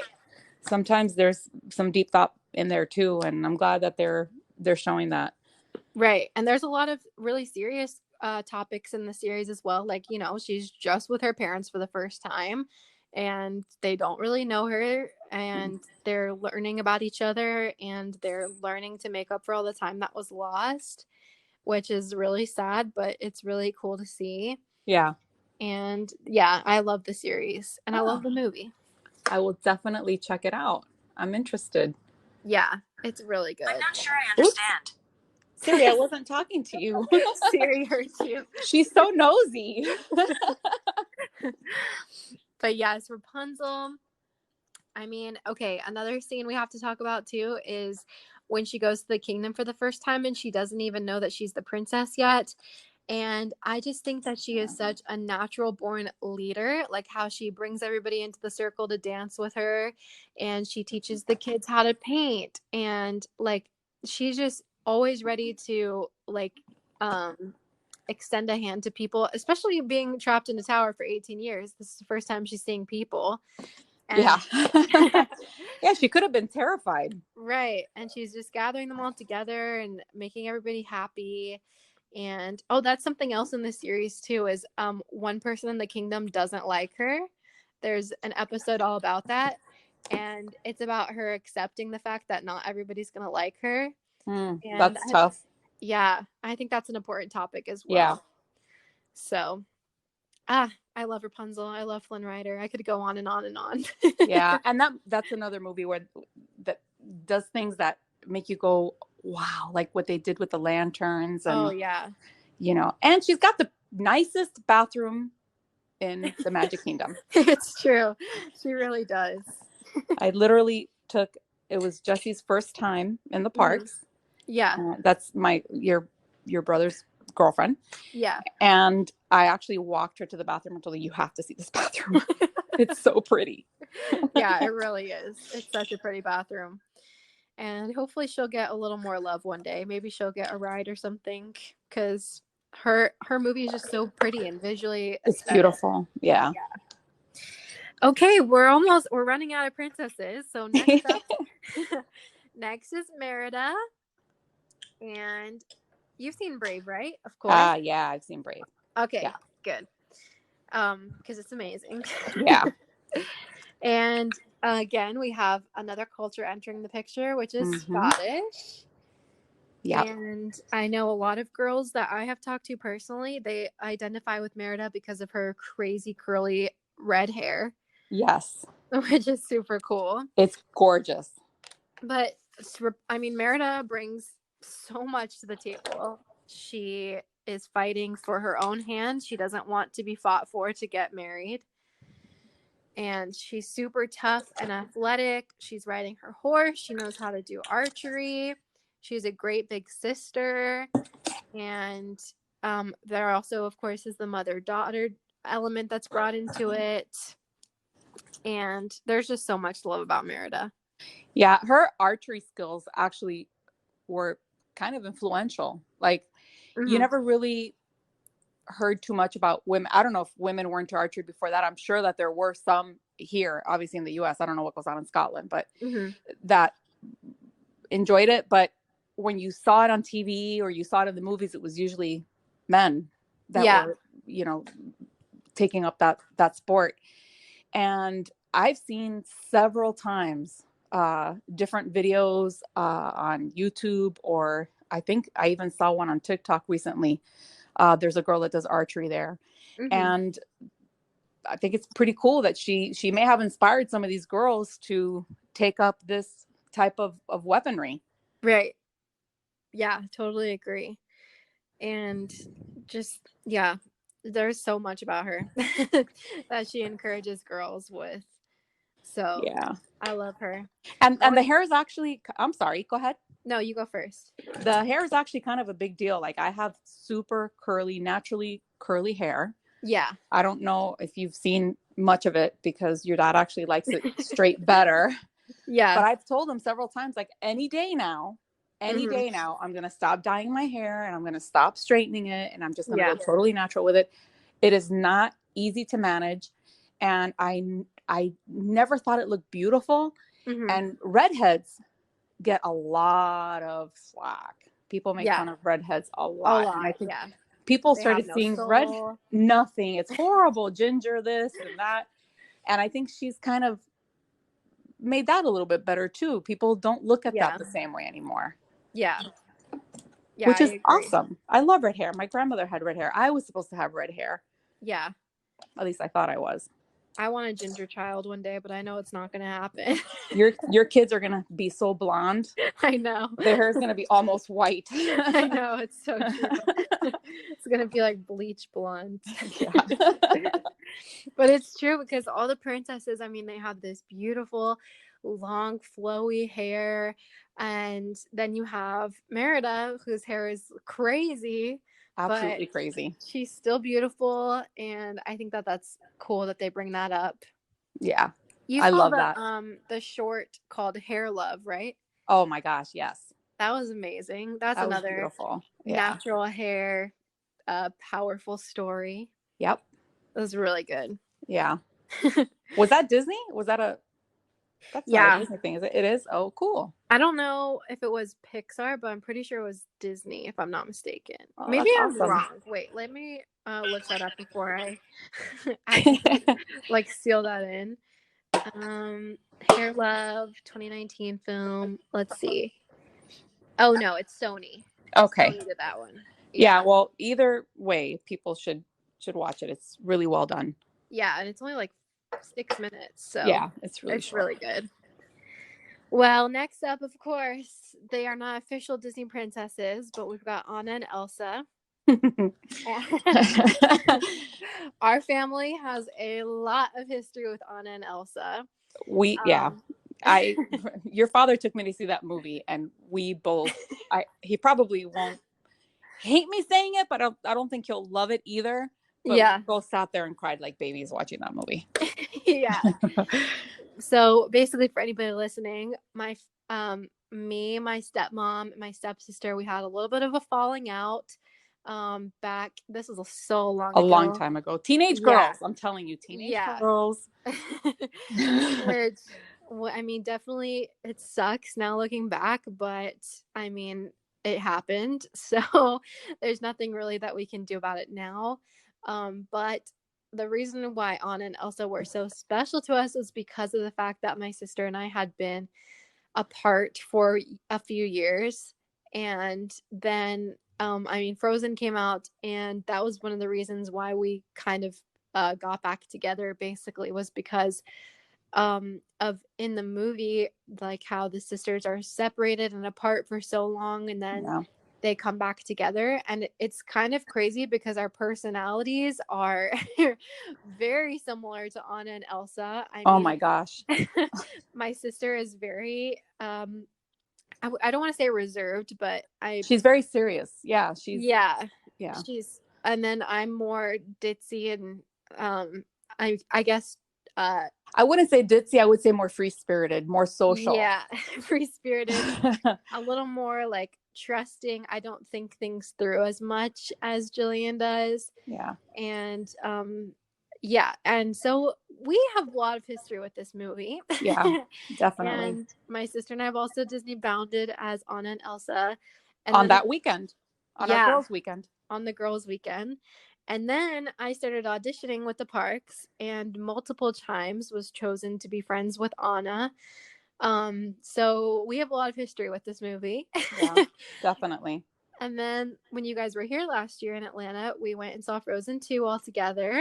I slept. I fell asleep. It was too late for me. I tried. Did you see it now? Have you seen it again? No, we keep saying we're going to watch it. And oh my gosh, we just have to see it. I know I do. I know. It's terrible. It's so good. Okay, well, I might throw some spoilers out here then. That's okay. I don't mind spoilers. But yeah, I think Anna and Elsa, there's a lot to look up to with them. And they add the sister element, which I feel like we haven't really seen much of besides Lilo and Stitch. But their age difference is a lot more extreme than Anna and Elsa's. So I don't know if I feel like it's different types of sisters. Like you have the guardian sister. Yeah. And then you have more of like the best friend sisters, I guess. Yeah. The Lilo and Stitch sister definitely should go on your list for a future non-official Disney princess. Oh yeah, she's amazing. She's incredible. But yeah, these sisters, I think one of the most special things about them is that one of the narratives that people complain about is it's always about, you know, the man and the woman, the romantic aspect of the movie. And it's so sad because I have friends that have not yet found that special person. And it's so empowering to be happy with yourself first. Right. You know, to be happy alone first is so important. Yeah. And this is the first movie that didn't put all of the emphasis on that type of relationship. Right. Yeah, for sure. And when they did put it on that relationship, it was horrible because Hans ends up completely betraying her and being the villain, which is just a completely new dynamic. Yeah. So, yeah, I think, they definitely, this movie was just so powerful. And I think that's why it gets so much love, as we know, from when it came out in 2013. But it's, I mean, it's just such a good movie. And there's like a lot we could talk about with these girls because they do add so much to the picture. Like Anna, she wakes up pretty messy. And they're just so different from like your typical princess, but they add so much to the table. And I mean, Elsa, she breaks free from the royalty and becomes like herself and embraces herself and her power. And that happens in Frozen 2 as well, because I mean, Elsa completely steps away from the throne Yeah. and becomes the fifth spirit. And that's super cool, I think. Yeah. So, and then in the second movie too, when Elsa finds out that she is the fifth spirit, and like her whole life she's been looking for something and trying to figure out her place in the world, and then she finds out like she's the one she's been looking for, you know? Isn't that crazy? I love that. Yeah, That's such a that's beautiful so cool. message. Yeah. So, I could go on and on about these two. They're amazing. And in the parks, they're amazing to meet. And they're just so fun. Yeah, and another thing that your dad and I talk about sometimes are that's relatable to these princesses is that, or the queen and princess, is that, we have 4 kids and Mm-hmm. you're each so completely different Yeah. in every way. Physically, you're completely, the way you think, the way that the things that you want in life is just so complete. And it's such a nice experience to have 4 completely different experiences with each of you. Mm-hmm. And that's how I love that they portray that these are sisters, but they're completely different. Right. They have, you can be family and be completely different and still completely love each other. And Right. they do, they love each other. They're so devoted to each other, Mm-hmm. so forgiving, you know? Yeah. I love that. Yeah, we could talk about them all day. I know, right? I Yeah. could go on and on. Yeah. Yeah. And I'm even in gonna their shorts. in their what? Oh yeah, Their their shorts. I did see the shorts and I thought they were great. Yeah. I love them. Um, Yeah. I I'm gonna go out on a limb here and maybe, I know people aren't always gonna agree on everything, but Mm-hmm. I always felt that the movie was a hair overrated. You Mm-hmm. know, I did, but people went crazy over it. But the Yeah. characters, their story together, the way that Right. they interact with each other, that I love it. Right. I totally agree. I mean, I think I mentioned this in my intro episode as well, being like a Disney fan my whole life and getting made fun of for it. I still get made fun of it for the to this day. But when Frozen came out, it was like suddenly everybody was a Disney fan. Yeah. And I was like, you guys don't even know like old Disney movies. Like you literally are just a Frozen fan. You're so funny. And I totally agree, because Tangled came out a few years before, and I feel like Tangled is like even more visually stunning than Frozen is. Yeah. And I think Frozen, I mean, I think a lot of people now realize that it was pretty crazy how much it exploded. Yeah. But I definitely love the movie, but I agree, like it definitely got a lot of attention when a lot of other Disney movies deserve it too, I think. Do you know why that? Do you think you know why that is? What was it about it? I mean, I think I don't know for sure, but I think kids had a lot to do with it, because I think that a lot of girls really liked Elsa because she had the Okay. powers. Okay. And even like Elsa honestly wasn't even in the first movie that much. Like Anna was No. in it a lot more. Yeah. But girls still gravitate to her and love Elsa so much. Yeah. And I really do think that a lot of it is because of her powers. And I think that a lot of girls, because there aren't a lot of superhero girls with powers, and I think that for girls to see like that, she's powerful, she has these magical ice powers, I feel like, Makes sense. yeah, maybe that's Yeah. what they related to, I guess. Yeah, that makes sense. But that's like the best thing that I can think of, because I don't even know why like a bunch of older people like my age, I guess, really That's funny. like more like not kids, I'm trying to say, but they Yeah. gravitated to it as well. But Yeah. I don't really know why. The only thing I can think of is maybe because like it was Kristen Bell and she was trying to like set a new type of princess. Yeah. I'm not Yeah, really that sure. makes a lot of sense. Yeah. Also, like a lot of people kind of are, I mean, I feel like as I'm getting older, I feel like a lot of people are like stepping away from stereotypes and Mhm. judgment. Yeah. And so I think people were a little bit more accepting of going to see a Disney movie, and uh like embracing that they liked it. Yeah, that makes sense. Without like being like, "Oh no, I don't watch Disney Embarrassed. movies." Yeah, Yeah. exactly. Yeah, that makes a So, lot of sense. That's so foreign to me because I grew up my dad loved Disney. He loved it. I don't have a Yeah. single picture of our first trip, but I remember riding every ride in Fantasyland with him. There wasn't a Disney movie that came out in the movies that he didn't take me to. Mm-hmm. He was always singing Disney songs, and he was a grown man, Yeah. and he was an intellectual grown Yeah. man, a very manly man. But I guess he always talked about how innocent and fun it was, and that's what he wanted for us. So for us, it was perfectly normal Yeah. for everybody in the house, my brothers, all of us, we all loved it growing up. Right. Yeah. And that's what I'm going to talk about with my dad's episode as well, is like teaching your kids to love movies, because I got a lot of my love for movies from my Yeah. dad. And there's so many genres. Like, something that I admire about my dad is that he didn't just show us cartoons. Like, I watched The Princess Bride with Yeah. my dad, and he also we watched The Twilight Yep. Zone. And I think that that's important, because I never felt like afraid of liking Right. cartoons, which a lot of people do nowadays. Yeah, So, he still talks yeah. about watching that series with you, the Twilight Zone series, and he still introduces the classics to the boys. We had Yeah. Jessie sit down and watch 4 Star Wars movies in 2 days, to Oh, prepare her really? for Hollywood Studios. Yeah. Yeah. So, Did she like them? not as much as we do, but she appreciates them differently now. Yeah. And she did enjoy the parks.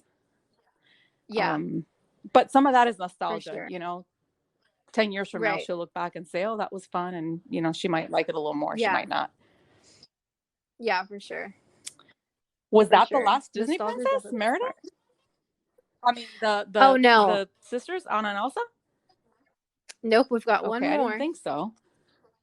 We've got Moana. Oh, Moana! Oh, I love that movie too. She's the last one right now. Soon, Raya and the Last Dragon will be coming out, which is the next Disney princess. She is Southeast Asian, I believe, if I'm not mistaken. But for now, Merida's our last one. So. Moana. Oh, yeah, Moana. Yeah. Sorry. Yeah, so Moana. Moana is hilarious, adorable, adventurous. Yeah. There's so many good things to say about her. And she's sentimental. Yeah. Yeah, for sure. I love Merida. I think that she brings a new dynamic to the picture of the Disney princesses, where she is about to receive this role, which a lot of the princesses, I feel like, kind of marry into the princess role. But she is about to receive this role of being the chief. She's not even technically a princess. She's the chief's daughter, but I mean, Yeah. it works. Yeah. It works. But she's going to be the chief, which is, the top of her, what's it called? Not tribe. Is it tribe? I think so. I don't know. Her village. That's what it's called. And she, even though she's about to get this huge role, and she really does try to be like this incredible leader, and for a while she kind of steps back from her dreams to become the leader that she knows her village needs, she still feels this desire inside of her, and like risks everything to save her village, even the possibility of not becoming chief one day, because she's like totally disregarding her father to go on this huge quest. So she definitely sacrifices a lot in this movie, but her movie also shows like so many important topics, like family love, like with her grandma. Yeah. And just how she stands up for herself, and even what's his name, Maui, like he's not totally on board and she has to convince him, and she's just so tough and strong. Yeah, she reminds me a little bit of it's probably because of the way she's drawn, but of Lilo's big sister. I don't know why I can't remember her name. Of Nani. I kept wanting to say Nana, and I knew that was from Peter Pan. Close. But she's definitely I don't remember all the details of the movie. It's been a long time since I saw it, but I remember thinking like she's going off into the ocean alone. Right? Doesn't she go off originally alone? And then you see see her grandmother. So, like in a sense, she's not alone, but she really is. And Yeah. the ocean is like a whole other world. It's a dangerous place. Right. And so she's Right. really brave. Yeah. And I think that's the quality that comes to mind when I'm thinking about it. That's probably the quality of hers that I think if I had to, I don't like to go to the corner by myself. I don't. I love the ocean. I love being in the ocean. I'm not Yeah. afraid of diving into the ocean. I'm not afraid of swimming out in the ocean, but I would never, ever go out into the ocean by myself, ever, because Yeah. it's not a place I feel I can navigate on my own. And Yeah. she's pretty fearless. She's a tough cookie. Right. And that's something else too, is when she does go out into the ocean, again, her story is not what she thinks it's going to be. Like, she gets this huge quest from the ocean specifically. She gets this heart of Tafiti, and she's going on this huge quest. And then it ends up the ocean totally just is not helping her in any way. There's storms Yeah. every day, and I like when she lands on the island with Maui, and she's like, "Oh, are you serious? Like, you're not helping me at all." And then she realizes like that the ocean was helping her, and that she is on the island with Maui. And I think that that's an important lesson as well as that even though it's not going exactly how we anticipate it, hopefully we'll still end up in the place that we're supposed to And be. what can you tell me about that last scene where it's like this terrifying, like monster, right? Oh I get yeah. goosebumps when I think about it. And I remember seeing that scene, and it is probably my all-time favorite scene in any Disney Yeah. movie. Oh, it's beautiful how the music stops and you just hear like the words to her Yeah. song. It's so beautiful, and how she just gets so close to the And monster. it's just like And a gentle, like yeah. this very sweet, gentle thing, and it just changes everything. Yeah, Everybody should have to for watch sure. that scene. Yeah. It really is a really nice scene. I love Moana. Now I want to go watch all these I'm gonna movies have to now. watch that one again because I that I don't know why that the scene with the grandmother in the ocean with the stingray and the last scene are the only two Oh scenes that yeah. I and the chicken because I love the chicken, but those are the only scenes that I really remember. Whereas like Cinderella, I could Mm-hmm. almost you know play it for you off the top of my head. Word for Yeah. word. Yeah. But I'm gonna have to rewatch that one. But that last scene, I wish they'd play that for everybody before they graduate high school. It's such a beautiful, sweet Yeah. thing. Yeah. I totally agree. It's such a good movie. I love the visuals of it as well. And it's just so good. Yeah. I love it. Okay, so you said that you had three things you wanted to mention about the princesses in I think general. I think we actually covered them Covered while it? talking. Okay. We talked about how they are an actual work of art, how you can look at them Yeah. from a historic point of view, and we talked about the feminism aspect, and we that was I mean you really covered all of it Yeah. just by talking. Woohoo. Yeah, We did it. Well, this was so fun. it was so fun. I love talking Disney with you. Yeah. We should do it We again. will. I think the heroines would be a good episode, like we were talking about earlier. Yeah, definitely. The ladies that don't get, yeah, Non-official. and maybe Yeah. another time you can do sidekicks. Yeah, that would be a good one. Yeah. It probably won't be until like January, because I'm about to start my holiday episodes. Nice. Yeah, so I've got some really fun ones planned, but we'll definitely I have all my ideas written down, so I'll definitely save that for the future, because the holiday ones are going to be good. Let me Good. just And I will say. say that I really appreciate the suggestions that you make when you suggest certain movies or certain shows. Ooh, That's really yay. fun because I'm glad there to are a hear couple that. of shows that we've watched because you've recommended them and they are phenomenal. And I'll Mhm. mention one, which was the one about the props. Oh, Oh pop my gosh, I culture. love that show. And we watch it because we heard it from you. So yeah. Oh yeah, that show's really good. I hope that they have another Yeah. season. Yeah. Well, I appreciate that. Thank Thank you. And you. thanks for having me on with you. It was less nerve-wracking than I thought. I paced the whole time, but I survived and it was fun. And I thank you. You should okay, so I've only had 2 interviews with strangers so far. The first one was with the Rocketeer, William, and then the second one was with Melody. And both times, I kid you not, I was so terrified.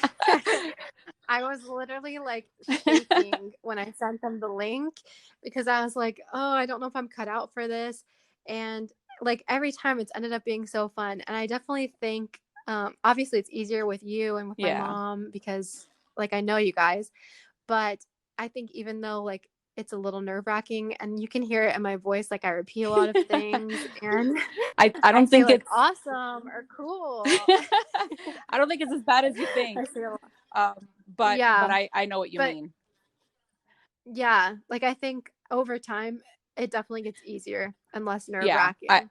I can You see that know? in on your YouTube channel that Yeah. your first few are not going to be like your last few, and your content on there is really fun. I know when you move, Thank you you. know, you're going to have even more Disney stuff. But I can Yeah. tell you almost with 100% certainty that I probably will not be able to listen to this one because I'm going to be afraid I sound like a boy. Your voice never sounds like it does when it's in your head, so I'm going to be a little bit worried about that. Yeah. But hope. That's why it took me so long to do a YouTube channel because I hate the sound of my voice. And even somebody commented on my video the other day. It was a video back from like January. It was about like the pros and cons of living in Atlanta. And I made one small mistake. I said that the Olympics were in 2004 and they were actually in 1996. And this guy like roasted me. And another guy replied to him and said, she's so clueless, but she really likes the sound of her Oh own my voice. gosh, that's so horrible. People are so mean. I know, but it was funny because I hate the sound of my voice. Nobody likes the sound of their voice. Nobody does. Yeah. And so I even commented back. I was like, actually, I hate the sound of my voice. You're so nice that you actually let me explain something to you, sir. Well, sometimes I add a little bit of sass because sometimes the hate comments just get to be like really stupid because even like on my TikTok, like so many people say that I'm such a bad dog mom and that I'm so cruel to my dog. I'm like, if only you knew how much luxury this dog lives in. Yeah, I can vouch for that. That dog is in my next life, I want to be the dog of a person from this era because dogs have never been treated better. And I she know. It's so definitely, true. I mean, if you see her, and tell those people to go watch your YouTube channel. That's what I do. I tell them all the time because people just don't get it. I'm like, this dog is so spoiled. She gets a bark box every month. I mean, she's on a diet because she's too fat. So that goes to show you how many And she's treats. happy and she's healthy. You can see it just by looking at her. You can't listen to, I think sometimes people just, that's the only way that they can feel empowered is to hide behind a keyboard and take shots at people. So for sure. And I've noticed a lot of influencers have been talking about it because the hate comments have definitely been like a lot more intense lately. And I think that it's just because people are literally trapped in their houses and they have nothing better to do. And people are depressed, sad. I mean, a lot of people have lost their jobs or a family member. And I don't want to, I try not to spread more hate with when I respond to those comments because that's not going to do anything and I'm just stooping down to their level. And I think we just need more positivity, but I can also stand up for myself as well. But I can also be kind. So that's what I try to do, but it's definitely been really intense lately. And you're only human. Eventually those comments, it's so funny because you can have 100 positive comments and it's that one negative comment that hurts that Oh, for sure. Like even okay, we're so off topic, but that's okay. Even I was telling Blake because on Saturday I worked a double and I made a lot of money. But the thing was, my last table of the night, they tipped me probably about 5%. Oh my gosh. And their check was $400. And so I I made $7 off the table at the end of the day after like I tipped out people. And even though I had made a lot of money that day, I'm not trying to boast, by the No, I way. know. I get it. Like, even though I made a lot of money and I had a great day, like that was my only problem table. I came home and they were the only thing I could think about was that table and how they mistreated me and how they stayed past Oh close and gosh. how they didn't tip me. And it's so true. Like, you can get all the positivity in the world. Like, that was literally an hour of my day of like a 12, 13-hour Yeah. day shift. And it was the only thing I could think about. It And that's how it feels for the hate comments. it's not just so you know, it's not just you. It's a fact, and if you can Google this, that there have been studies that show that for every one insult, it takes, I don't remember how Yeah. many compliments to Yeah. even you out. So yeah, Yeah. don't be hard For on sure. yourself for that, because that's just the way that, because those are the things that hurt us. Those are the things that we worry about. You don't worry about the things that make you happy. Right. They just make you happy. Right. And there's some hate comments that I just like brush off because they like Right. don't matter. But then some like really hit me hard. And I don't agree with this at all, because some people say that the ones that hit you the most are the ones that have truth in them. And No, I just don't find that to that's be true. completely false. Yeah, I just don't agree with that at all, because the ones that hurt me the most are like the Yeah. Nala ones, because I take pride in being a good dog mom and I take pride in how much I Right. love my dog. And then when I have like literally like that video is at 2.2 million Yeah. views and I think it has like 1,000 comments or something. So when I have like 800 comments, like not even Wow. exaggerating, but 800 comments that are like, so cruel, this is so What? unfair. Oh, and the best part is, yeah, some people, this one you're really going to get fired up about. A lot of people are commenting, don't do this with your kids one day. Like, insinuating that I'm going to be a Oh my bad mother gosh. because of this joke that I played on my dog. And I'm like, and so yeah, those, even though I know that there's no factual basis, because I take such good care of Nala, they hurt the most. Like, they sting when I You see know, them. I can relate, because tomorrow somebody's going to say something that's going to hurt me, no matter how much I don't want that to be the case. But I will tell you Yeah. that learning that what people do and say is more a reflection of themselves, and that Right. is such a truth, that there's nothing more true than that all that hate that Right. those people are spewing out. Imagine if that person hurt you because it took 10 seconds out of their life to write something and it took you 3 Right. seconds to read it. Imagine what it must be Right. like to live being that person. Oh, for sure. I think So about much that all the worse. time. So much worse. But we're only Mhm. human. We're Right. not living For in a sure. Disney fairy tale. This is real life. Right. And that's something too with being a cast member. Like, you have so many like positive people. That's another suggestion you made, was to do an episode about how we can thank Yeah. cast members.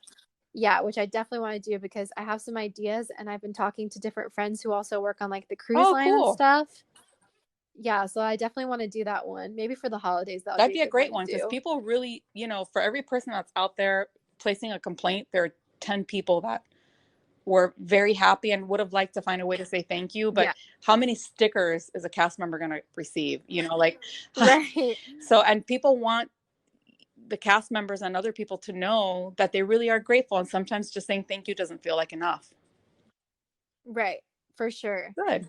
And it's exactly the same with that too, where like it's both ways. Some days you have a day where, especially working at Gringotts, like that ride went down all the time. And some days I would have days where literally all the people did was yell at me and berate me Yeah. and tell me horrible things. And then I'd have the one person that says, oh, thank you so much for being here.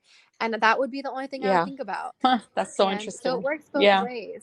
Like, you can have a great day and have one person put you down, but you can also have a horrible day and have one person lift you Yeah. up.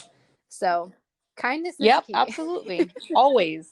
Yeah, Even when it's for sure. hard. Yeah, for sure. That's a Yeah. fact. Yeah. Well, I feel like we could talk about this topic for hours, but I see that we have been talking for an hour and Oh 40 my minutes. gosh. So Oh, I know. 143. How cute. I love you. So I will let you go, and I will say thank you again for having me. And oh, thanks for coming hopefully on. when you edit it, it won't be an hour and a half long.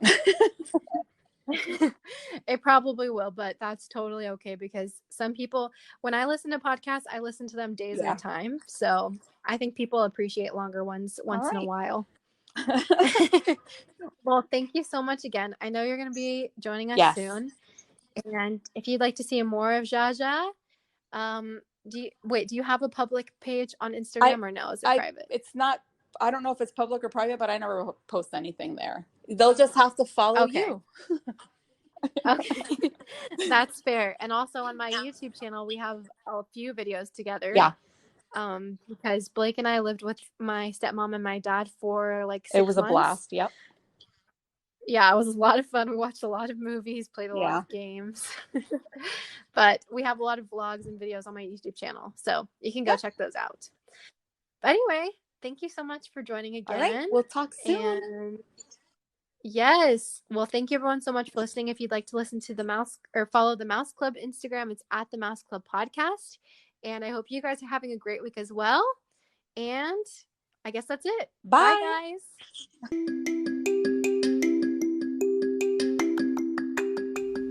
Thank you so much for listening to the Mouse Club Podcast. To find us on Instagram, follow us at the Mouse Club Podcast. You can also find us on Facebook at facebook.com/the Mouse Club Podcast, or on our website, themouseclubpodcast.com, to find all of our episodes, links to our social channels, and our YouTube channel, which will be coming soon. To follow our host, Marissa Potts, that's me, check me out on YouTube, Marissa Potts, on TikTok at marissa.potts, on Instagram at Little Miss Mariss, MRS Mariss.